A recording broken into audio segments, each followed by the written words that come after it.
बिस्मिल्लाहिर्रहमानिर्रहीम। अस्सलाम वालेकुम। मेट्रोपॉलिटन न्यूज़ के साथ में हुसैन हुसैन चलते हैं खबरों की जानिब। मोमनाबाद यूसी 5 की अवाम सराप एहतजाज। यूसी चेयरमैन अमजद शेरपाओ और वाइस चेयरमैन मलिक आरिफ अवाम की उम्मीदों पर पूरा उतरने में नाकाम हो गए हैं। मकीनों का कहना है कि इलेक्शन से कबल अमजद शेरपाओ और मलिक आरिफ ने जो वादे किए हैं वो सिर्फ ज़बान तक महदूद हैं। अफसोस की बात यह है कि टाउन चेयरमैन मलिक आरिफ इस यूसी से मुंतखब हुए हैं। जो अपनी यूसी का काम नहीं करा सका वो टाउन चेयरमैन के ओहदे के काबिल नहीं।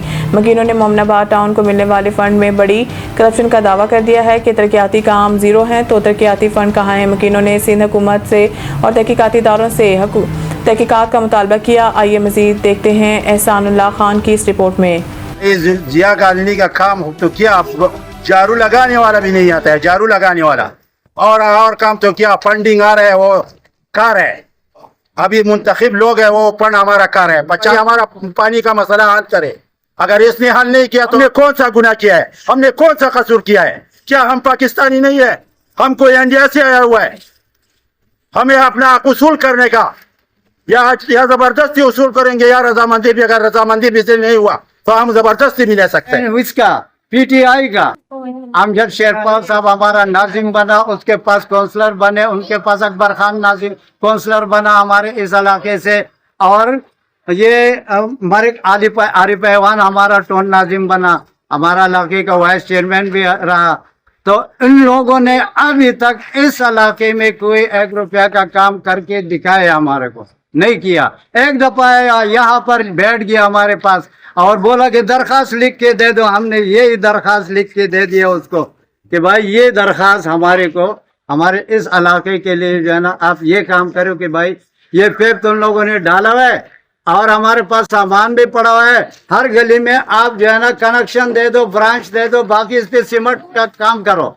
लेकिन अभी तक उसने 6 महीने मांगे थे, अभी देखो कितने महीने हो गए, वो सब तरफ से मुंह करके आए अभी नहीं। ये हमारा हालात है नाजिम का, हमारे शेरपाल साहब का। शेरपाल साहब को पानी मिल रहा है, वो हमारे बच्चों को क्या करे, क्या फिक्र है उनको कि यार आए दिन बीमार होते हैं। 4,500 रुपए पे हम लोग कारा टैंकर पानी का डाल रहे, यहाँ पे फी घर 2-2 टैंकर डाल रहे, तो हम तो अपने घरों में किराए पे रह रहे, वो ये लोग हमसे लेके जाते हैं और काम हमारा कोई नहीं करते, कुछ भी नहीं किया। कोई भी इस इलाके के केटू मोहल्ला हो गया, रब्बानी मोहल्ला हो गया, इनका कोई वारिस नहीं है। सिर्फ उस वक्त वारिस बन जाते हैं जब वोट मांगने का टाइम आ जाता है। वोट के लिए सब आता है, सब बाबा दादा कहता है, बाबा कहते हैं, चाचा कहते हैं, लेकिन उसके बाद फिर कोई भी इस तरफ मुँह करके नहीं आता है। इन लोगों को फंड कहाँ से क्यों मिलता है? ये फंड जाता कहाँ है? हमारे को यही जवाब दे दे कि ये फंड जो आता है मंजूर होते हैं सिर्फ गवर्नमेंट से, ये फंड कहाँ जाता है? अपने लिए बड़ा बड़ा गाड़ी बड़े बड़े गाड़ियों में बेहते अपने लिए पलाटे कब्जा करके उसमें जाना मराद वो इमारतें बनाते हैं, तो हम लोगों के लिए क्या करते हैं? या कलमी का मेन रास्ता ही ये पूरी जो ऊपर का पट्टी है और इस पे टैंकर जो है ना आता है, ये काफी वक्त से जो है ना वो खराब पड़ा हुआ है। ये अब जज जो है ना वो शेरपाओ जो हमारा चेयरमैन है मलिक इरफान, 3-4 मरतबा हम खुद गए भी उसके पास, बताए भी कि भाई ये रास्ता 3-4 मरतबा जो है ना इस पे गाड़ी कल्टी हो गया और काफी नुकसान हो गया, लोगों का भी नुकसान हुआ, गाड़ी वालों का भी नुकसान हुआ, उनके बेचारों का भी गलती नहीं क्योंकि रास्ता सही नहीं है और कोई गाड़ी भी ऊपर आते हैं। हम उधर देते इधर 4,500, उधर 3,000 का टैंकर मेन रोड पे है और हम उसको बताते कि ऊपर जाओ तो बोलते भाई मैं 5,000 लूंगा। हम बोले क्यों भाई? बोले ये तुम लोग का रास्ता सही नहीं है, रास्ता पहले बनाओ फिर हम जो है ना आपको 3,000 में भी डालेगा। तो उनसे दरख्वास्त है, अमजद से भी दरख्वास्त है और ये सारे जो उहदेदार है उनसे भी दरख्वास्त है। और हर महीने में इनको करोड़ों रुपए जो है ना वो फंड आते हैं और ये लोग हमारे कॉलोनी में 10 रुपए भी इस्तेमाल नहीं कर रहे, 5 रुपये भी इस्तेमाल नहीं कर रहे और पूछता भी नहीं है। जब भी इलेक्शन का दिन आता है तो हर कोई बोलते हैं कि मैं ये करके दूंगा, ये करके दूंगा। जब थोड़ा से वक्त गुजर जाता है तो फिर एक बंदा भी नजर नहीं आते, कोई भी पूछता नहीं कि बस या कॉलोनी में कोई बंदा रहता है या बंदर रहते हैं या इंसान रहते हैं, क्योंकि इधर सारे बूढ़े भी है और ये सब यही रास्ते इस्तेमाल कर, यही मेन रास्ता है, इस पे गाड़ी भी जाती है। हम जब रशे वाले को बोलते कि भाई आ जाओ ऊपर, जा कॉलोनी ऊपर चढ़ाई पे चढ़ते, बोले तुम लोग का रास्ता सही नहीं है, तो हम बीमार को भी चरपाई पे लेके नीचे उतरते, उसको नीचे रक्शे में डालते और फिर वहां पे ले जाते।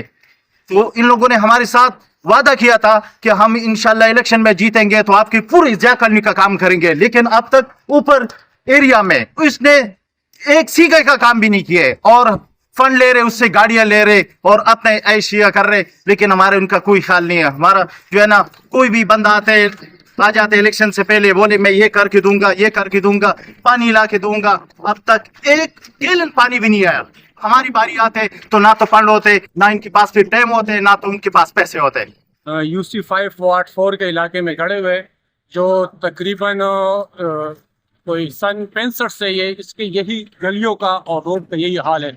जहाँ कॉलोनी नंबर 2 का तकरीबन 35,000 की आबादी है। इसका 2 इंटरेस्ट है, एक इंटरेस्ट इसका जाम रोड से शुरू होता है और एक ये D1 वाली साइड से शुरू होता है।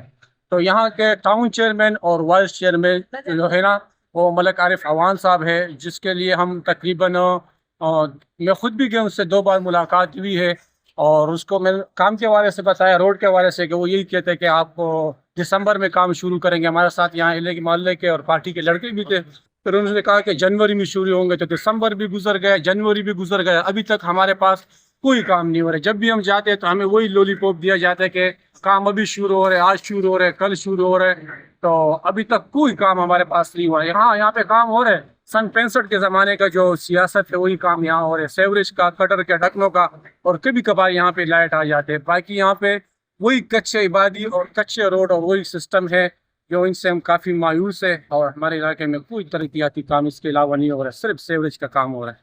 कॉलोनी नंबर 2 को